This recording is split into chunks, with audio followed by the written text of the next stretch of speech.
Hello and welcome to another Football History Boys video on YouTube. Today we are looking at your unpopular football history opinions. We put a tweet out earlier in the week asking you for your unpopular football history opinions. We've had loads of comments coming in. Some of them have had more replies than others, and it's really good to see that debate going on, and we would love to discuss them today and put our football historian take on them. If you like the shirt I'm wearing, it is inspired by the Escape to Victory film football shirt from Football Art Online. You can check out their amazing website and buy loads of different football history things. There is t-shirts, there's mugs, there's prints, anything you like, you will find it there. If you like Escape to Victory, I suggest you check this out as well. Right, shall we get started? Let's do this. We're going to start with Neil Scullard, who says, if the Munich disaster never happened, Man United would have another 6 to 8 league titles and another 5 to 6 European Cups. Thoughts? I think that's probably a really accurate opinion on things. Not sure it's an unpopular Not opinion. that many, probably not that many. Yeah. As you say in there, 6 to 8 league titles. And to give himself quite a good... good range. Yeah. But I think they absolutely would have. They were a brilliant team. Obviously, the Busby Bays, they were known. 1958, the tragedy strikes of the Munich air disaster. Yeah, that's more of a what-if question, isn't it? Yeah, it's a what-if. But it's a good one. I think, they lost a lot of their best players in the crash. Duncan Edwards, the one most people have heard about. Yeah. He might have won. He probably would have been in the 66 squad of England as well. Yeah. I think the 58. They probably would have made it to the final that year. At the same time, the Real Madrid had a great team. Puskás, Di Stefano, Coppa, Gento. It's just they certainly would have challenged that Real Madrid side, wouldn't they? And obviously, Busby nearly walks away from football after it. He stays. He rebuilds that side. 10 years later, amazing story. They go and win the European Cup. In 1968, the year after Celtic win it in 1967. Yeah. So it's an amazing story from absolute tragedy. But yeah, I think you're probably right, Neil. I think maybe a couple. There's good teams as well. Shankly, Liverpool as well. I've got to put that in there. I think it maybe three more European Cups. And they did win a couple of league titles on the way to '68 as well. They did, so, they win at '67. That's why they get to qualifiers, don't they? Right, let's go for another one. Let's see. Go on, do you want to do one this time? I've got one here. So from Colin Jones. Peter Shilton was at fault for Maradona's hand of God goal at the '86 World Cup. No way he should have been out jumped. You said in our most recent React video the same thing actually when we were watching it. Yeah, you check that video out by here. Well, that's true. That's another fact, isn't it? No. How 5'5", 5'6" Argentinian forward is out. I know he's using his arm as well to help him, but how he just out jumping Shilton. If you watch look at the pictures, look at the footage, he doesn't get much off the air, does he, Shilton? However, I don't think he's expecting the handball. I think he's said, this is an easy punch, and all of a sudden his arm comes up and punches it in. So, maybe we're being a bit harsh on him now. Yeah, and he's still not got over it, is he, Shilton, I don't think. No, I think if you mention it to him on Twitter, you'll get blocked. Yeah. Just got blocking more people on Twitter than he did Argentinian forwards in '86. Right, let's go and look at... here we go. Last Samp says, when we talk about the most important matches in history of the World Cup, we never mention the 1954 Hungary-Uruguay semi-final, one of the key matches of the competition. Now, this is interesting, because 54 World Cup had loads of key matches. And we've talked about the final a million times, certainly on our channel. Yeah, the Miracle of Bern takes all the knowledge, isn't it? But also the quarterfinal against Brazil, the Battle of Bern, is also pretty well known. But the Uruguay game isn't as popular. It's another 4-2 victory for Hungary in the game. I think Puskás missed the game. I'm pretty sure he's injured during that one. Yeah. Because then he came back for the final and he probably was only half fit for the final. It was another physical game, both teams. Uruguay, of course, were the holders of the World Cup. Champions. They had never... I think it's their first ever defeat in the World Cup, that was. Wow. Because they obviously won it 30, didn't go 34, 38. They win it in 50. Yeah. And then that's when they lose. So, maybe that's not discussed enough. Just talk about it now. I'm quite intrigued. Yeah. It's one that I've not looked into enough, actually. Fantastic. Yeah. Right, another one from Le Samp here. He chucked us a couple, and one here. The Italian national team was stronger in 2002, out in the round of 16, than in 2006 when they actually go and win the World Cup. It had Maldini and Vieri, who were not there in 2006. Interesting. You love 2002 because it's your first like well-remembered World Cup, isn't it? Yeah, I love both World Cups, 2002 and 2006. 2006, Italy's interesting because it's a team that comes off the back of the Calciopoli scandal. Yes.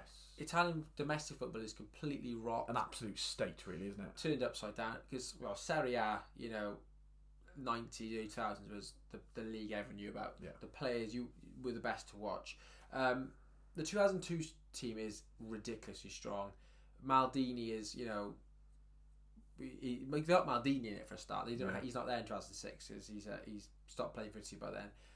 Cannavaro, Nesta, a lot of those players in 2006 are in that team, and I think players like maybe Totti, Del Piero, maybe better in 2002. Yeah. Vieri was also outstanding forwards, and he was good in that tournament. However, of course, the famous game against South Korea, and they get knocked out. Yeah. By the golden goal right at the end. Controversially, we've written about it on our website. Probably the most controversial World Cup, up there with the most controversial World Cup games of all time. And obviously, come 2006, they win it. People would argue maybe the headbutt and things like that changes the tide of the game. There's a Zidane red card, things like that. Would France have won that? Should France have won that over Italy? I'm pretty sure Italy came into that tournament ranked about 13th, 14th in the world, so they weren't at the peak of their powers. Fair shout. Good one. Right, let's go look at this one. This is going to be a very controversial. This is a very popular opinion, and I think a lot of our Twitter followers will not agree. Brazil 82 were vastly overrated. Oof. Now of course Brazil 82 revered as one of the most beautiful sides in football history. Playing attractive Joga Bonito football. It's fun to watch. They're Socrates, Zico, fantastic players in their own right. But they go out in the second round, isn't it? They go out second group stage to Italy. So after Paolo Rossi's incredible hat trick, Italy, Rossi just come back from another scandal, and they win that, and it's a bit of a shock because the tactical naivety of the Brazilians. You've got a shirt here, haven't you? Check out Socrates. If you love Socrates, I do. Obviously, I don't remember him. Born in 93, not in 82 for the World Cup. But I was chatting about in work with someone about Socrates, and they absolutely loved him. Football Art Online as well. Same guy who gave us the Escape to Victory one. So do check them out. I don't agree with that one. I think they're a great team. However, maybe because they didn't win the World Cup, they didn't make it to their semis. Yeah. Maybe that's why. Yeah. But I don't think they're overrated. I think maybe they're over romanticised, but not sure about overrated. Right, another one. Okay, a sticker's worth 500 words. The Cup Winners' Cup was a superior competition to the Champions League. Oh, okay, interesting. Maybe we're talking about Champions League right now because Possibly. It has definitely dropped. So. Cup Winners' Cup. We didn't really get to see that, did we? No, but certainly talking about it with people who remember it and reading about it a lot. Well, it's a great competition. It pushed up the importance of cup competitions, domestic cup competitions. Oh yeah. If you won a cup, you got to go. A lot of Welsh sides go because of the Cup Winners' Cup to European football and play European football. Cardiff City, my club, beat Real Madrid, and famous moments in the club's history. Countries like Hungary.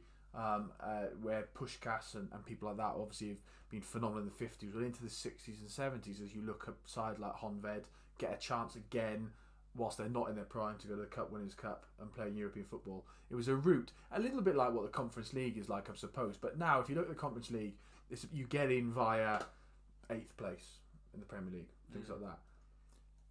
Having that priority on you win the FA Cup, you go to the Cup Winners' Cup.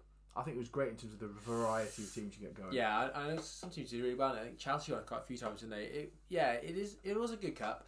I don't know if it's better than the Champions League. Yes, though. I think that is Champions an unpopular League, opinion. It's had some of the moments that have happened in that competition are ridiculously, famous and incredible. Miracle of Istanbul and all sorts.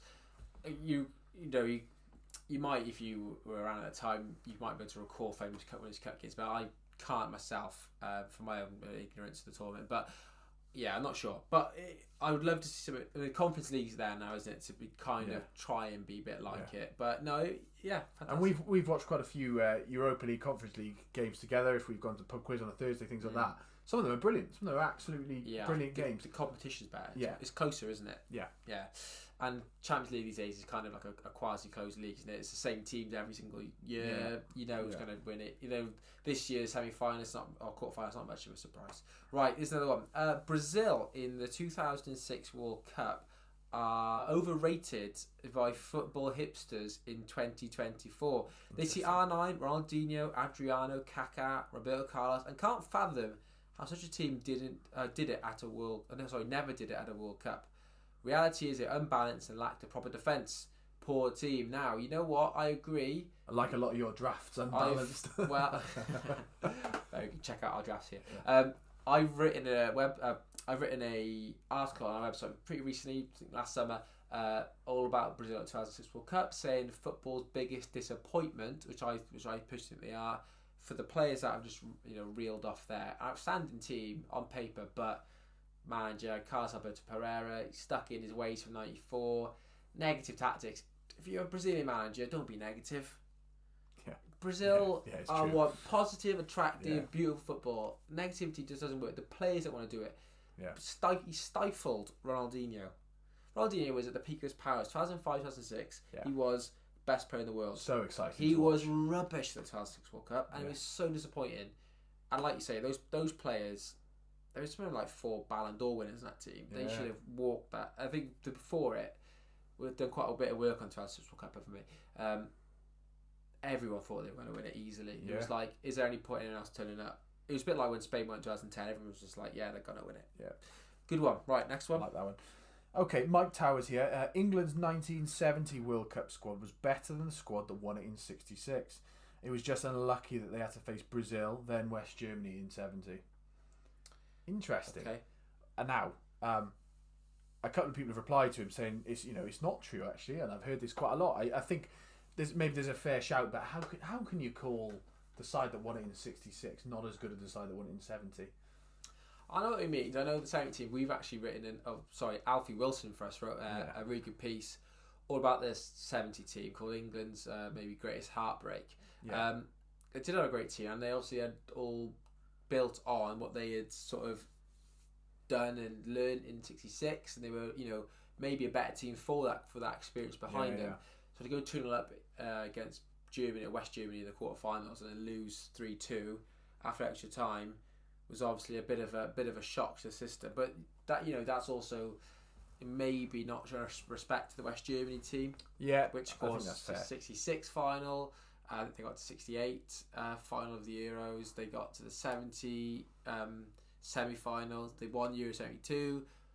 They won the World Cup 74, Euro 76. So that's an outstanding team. England have got nothing like that for legacy. No. But they might be better purely because they've built on what they already had. Yeah, I like that one. Right, here's another one. You might like this one actually. So this is 2 parts. I'm going to read the second bit. If Jose Pekerman, manager of Argentina in 2006, had not been overly cautious taking Riquelme off too early and actually used a young Messi in the quarter-final versus Germany, Argentina could have won the World Cup in 2006. You take you don't use Messi, you're obviously going against what you should do, really. 2006. How old are we looking at there? How old are we? How old was he? 19. He wasn't the Messi we know now, but he was an exciting young talent. He was a young talent. That's interesting. But Riquelme was outstanding. Yeah, so and Riquelme is probably someone who is underrated, certainly in British waters and European football, because we didn't see maybe the best of him compared to what he did. We definitely didn't. He's a football hipster's favourite, isn't he? Yeah. But yeah, maybe. I mean, there wasn't a great Germany team at the time. They weren't fancied, and but they had the home fans as well. So who knows? It's a Scottish one for us. Neil Binns. Scotland would have won a couple of World Cups if they'd entered things early on. Oh, I like this one because it means we talk about Wales. And you replied to this saying, Wales too, arguably. Yeah, well, Scotland and England, Wales, they had outstanding teams pre-World War II. And, if they hadn't been so insular and not wanting to join the FIFA and the World Cup, thinking they were better, too much pride, basically. Yes. England would have won another World Cup. That's for sure, isn't it? Well, you look at 34, isn't it? England refused to go again. They're not going in 30. They don't go in 34. Italy win it in 1934. that Italy side, the world champions, come to England. They play them at Highbury in November of 34, and it's billed as like the real World Cup final, and England win that game. Now, that's not saying they would have won the World Cup, but they beat the world champions. They were a very good side then. I think they had a very good shout of one of the home nations, certainly going far and deep into those tournaments. Yeah, well, before the World Cup. Scotland, had a great team as well. They were, outstanding at the time. They winning home championships, huge attendances at Hampden as well. Yeah, you got to fancy maybe 1950 they could have done pretty well as well. They might not if they had because they qualified for 1950, but they didn't go because they thought coming second in the home championships wasn't worthy enough of going. But they could have. I mean, Wales won the home championships in 34. Yeah. And 33, so they were the best team in Britain at the time. Would have challenged it, okay. So it could have been an England, Wales, Scotland final 4-3-4. Right, okay, here's another one. I like this one. The 1946 World Cup would have been the greatest in history. Of course, 1946 World Cup didn't happen because of the aftermath of the Second World War. I asked, it's a hard one to say this one. I asked the tweeter. I asked the person who sent the tweet in why, and they did give a reason, and they just basically reeled off some of the incredible names that would have been at that tournament.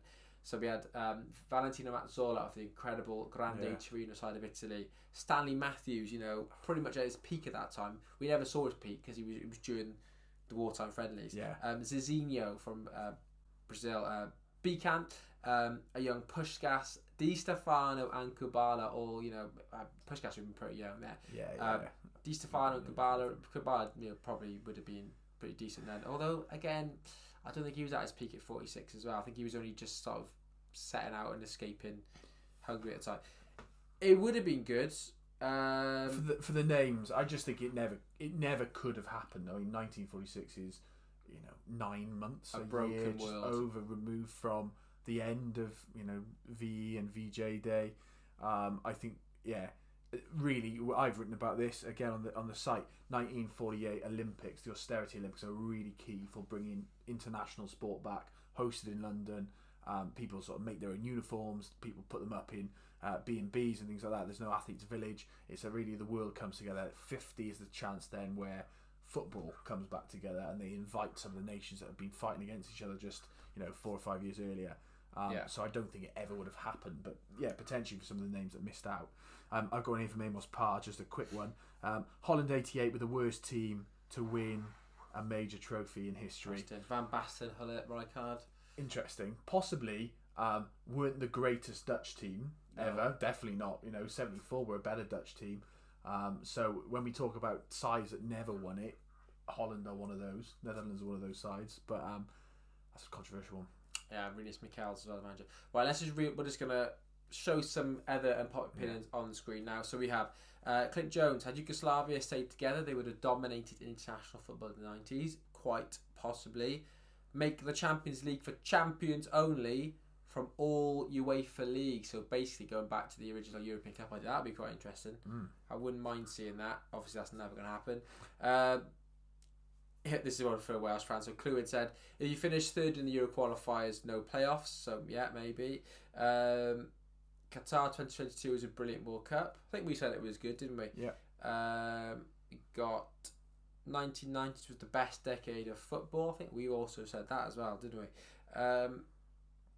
There's a few more here. Aberdeen. So Alex Ferguson did a better job at Aberdeen than Man United. That's a very interesting one. That definitely unpopular with some people. Italian 90 was boring, horrible defensive football throughout. I mean, we definitely agree with that one. Overrated tournament, a bit like Euro 96. AFC Finners says that Carlo Ancelotti has only ever succeeded with teams who are already good. Wow. We'll leave you with that one. Let us know in the comments below what your unpopular football history opinions are. We're looking forward to reading those comments and replying to them as well. We do really enjoy the interaction with all of you. Last word from you? Well, check out our Twitter, currently known as X. Do go and have a look. Give us a follow at TFHBS. If you want to give us a like and subscribe, we'd really, really appreciate it. If you want to retweet this video and stick it on Twitter, currently known as X, that'd be class too, just to grow the following and keep the debate going. Absolutely cracking. And you can support us on buymeacoffee.com/thefootballhistoryboys. There is a link to that in the description below as well. Check out Football Art online, and we'll see you again for the next one very soon.